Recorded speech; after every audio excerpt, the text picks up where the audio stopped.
às vezes somos indiferentes ao sofrimento alheio, enquanto outras nos compadecemos? Porque às vezes nos preocupamos em fazer os outros se sentirem bem e outras vezes só pensamos em nosso próprio bem-estar. Todo ser humano, desde cedo, está exposto a esse comportamento dicotômico. De fato, as mesmas áreas do cérebro que se ativam e permitem o cuidado e a empatia também nos dão a habilidade de desumanizar e excluir. Cientistas observaram, por exemplo, que em mamíferos como ursos, quando uma mãe ursa está amamentando seus filhotes, a mesma área de seu cérebro se ativa que quando ela percebe uma ameaça a esses filhotes e se torna agressiva. A história humana, igualmente, está cheia de ditadores violentos e sem escrúpulos que, ao mesmo tempo que assassinavam milhares de seres humanos, eram capazes de expressar amor e ternura a seus filhos. O que leva a essa diferença de comportamento? Será que podemos ser educados ou treinados para demonstrar um maior nível de empatia e aceitação, especialmente em relação a desconhecidos? E se podemos, será que queremos? O que ganharíamos com esse reajuste em nossas relações? A teoria de Darwin da sobrevivência do mais apto, que se popularizou durante os últimos 2 séculos, previa um aumento na agressão como um benefício para a sobrevivência. Evidências mais recentes no campo da antropologia, da neurociência, como, por exemplo, a descoberta da função que os neurônios espelho exercem na experiência da empatia e aplicadas ao comportamento humano por cientistas como Amy Banks e Brian Hare, indicam que várias espécies, incluindo a espécie humana, estão de fato se tornando cada vez menos agressivas e mais cooperativas. Essa hipótese, que os cientistas chamam de autodomesticação da espécie, propõe que a domesticação ocorre espontaneamente, sem procriação seletiva, como um processo conducente a um conjunto de características morfológicas e sociais que, no caso da espécie humana, permitem uma maior solidariedade, inclusive entre desconhecidos.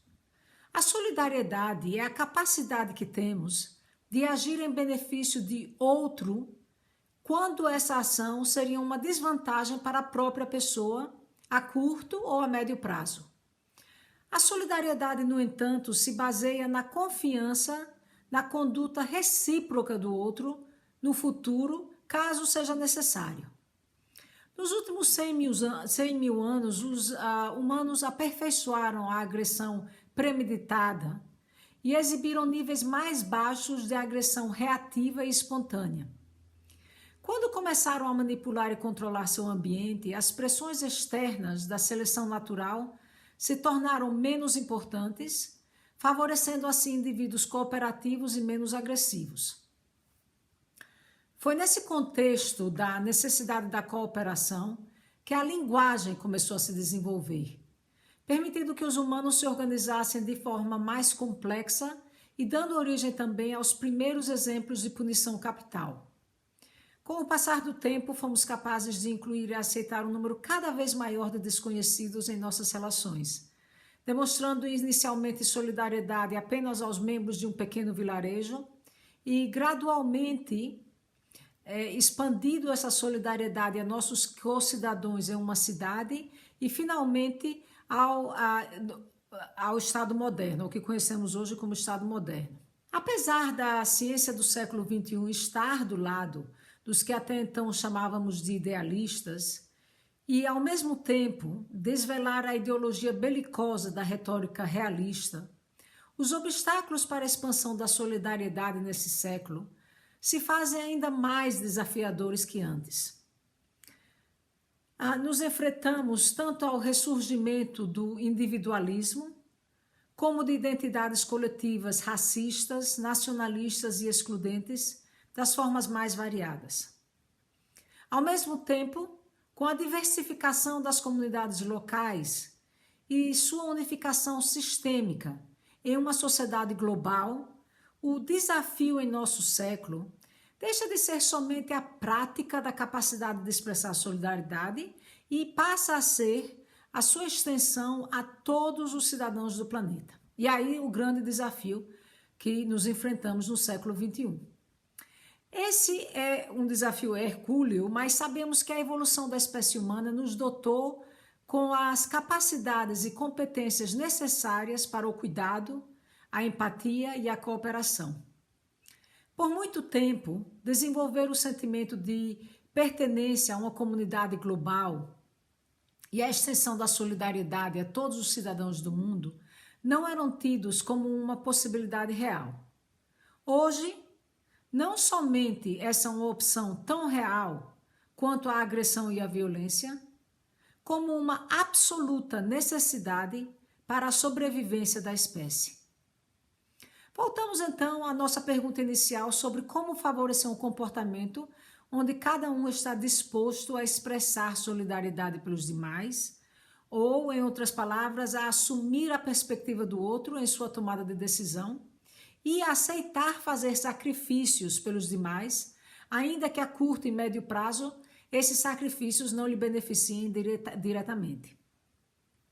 É aqui que se faz fundamental, então, um modelo educativo que não somente invista na transmissão de conhecimento, mas que também imparta a visão de uma sociedade global mais justa, nutra um sentido de responsabilidade individual e coletivo pela construção dessa sociedade e empodere os jovens a utilizar suas capacidades para a integração e inclusão. Quando em 2013 criamos o Clube de Justiça Social com um grupo de alunos do ensino fundamental, tínhamos justamente esse propósito em mente. Queríamos ajudar os jovens a desenvolver uma autopercepção como cidadãos do mundo, cujas vidas estão sendo afetadas por relações e decisões de âmbito global, e cujas escolhas e ações, simultaneamente, devem levar em consideração o bem-estar de toda a raça humana. Através da desconstrução de narrativas dominantes que estereotipam diferentes grupos sociais, da concentração em uma contranarrativa da nobreza e unidade humana, e instilando na juventude a esperança de que uma sociedade mais justa é possível, vimos ajudando os jovens de 11 a 18 anos a desenvolverem suas capacidades de empatia, cuidado e cooperação e promovendo o seu entendimento de que as histórias pessoais de cada um não são experiências isoladas. Com esses objetivos em mente, compartilhamos histórias, aprendemos sobre a diversidade das experiências pessoais e de grupo, trabalhamos juntos com diversos grupos sociais para identificar e resolver problemas compartidos e aprendemos sobre normas institucionalizadas e como os discursos e práticas sociais restringem ou ampliam as experiências individuais e de grupo. Depois de alguns anos participando no programa, muitos jovens se sentem empoderados a desenvolver e compartilhar seus próprios planos de aula com crianças e pré-jovens. Hoje, por exemplo, temos jovens de 15 a 18 anos trabalhando com a educação de crianças de 8 a 10 anos e com pré-jovens de 12 e 13 anos como seus assistentes. Em uma época de encontros virtuais, os diálogos e reflexões sobre a justiça e ações sociais têm assumido agora um âmbito global. O modelo de capacitação dos jovens para liderarem programas educacionais à medida em que avançam em suas reflexões tem várias vantagens. Primeiro, contribui para o desenvolvimento de uma identidade ou uma autopercepção como um membro de uma comunidade global, ou seja, como cidadãos do mundo, pois a justiça e os problemas relacionados a ela se revelam nessa educação dialógica como causa de interesse comum e cujos requisitos são compreensíveis por jovens de diferentes idades, culturas e nacionalidades. O segundo benefício desse modelo é que ele permite que, em pouco tempo, os padrões dominantes de reconhecimento social e de autoafirmação pessoal sejam questionados e outros padrões sejam validados, em um círculo crescente de jovens que personificam esses padrões e servem de exemplo para os demais. Assim, por exemplo, enquanto a representação do jovem no discurso dominante envolve uma preocupação central com relações sexuais, com a imagem física e o consumerismo, os jovens podem facilmente resistir a esse discurso quando liderados por outros jovens que exemplificam em suas relações padrões de reconhecimento como a dedicação ao bem-estar coletivo, a luta contra o racismo, a luta pela igualdade de gênero, pela justiça ambiental e econômica. De fato, os jovens que participam do Clube de Justiça Social organizam competições internacionais de poesia de resistência, concursos de arte para a justiça social, servem em centros comunitários, ensinam as crianças a lerem e escreverem e trabalham em centros de desabrigados enquanto advogam junto aos representantes políticos de suas comunidades para a ampliação de direitos ou a mudança das leis.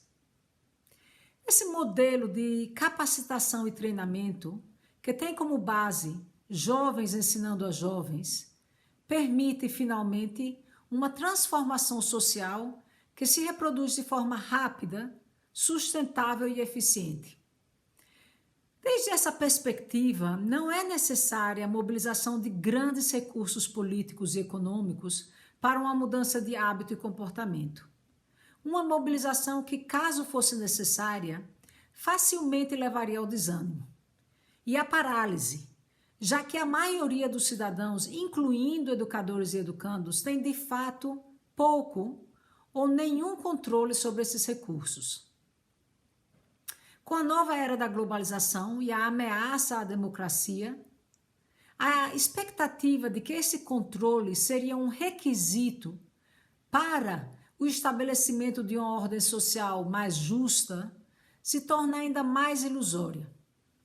A possibilidade que percebemos com esse modelo de empoderamento, com esse modelo educativo, é que o desenvolvimento de uma autopercepção como cidadão do mundo e a disposição para a extensão da solidariedade a desconhecidos, requisitos que são básicos para a justiça global, se materializa na medida em que os jovens resistem a assimilar o discurso dominante, que insiste em lhes definir, e ao mesmo tempo se envolvem com outros jovens em suas comunidades ou internacionalmente e criam uma comunidade que reproduz padrões de reconhecimento e autoafirmação mais inclusivos e democraticamente escolhidos.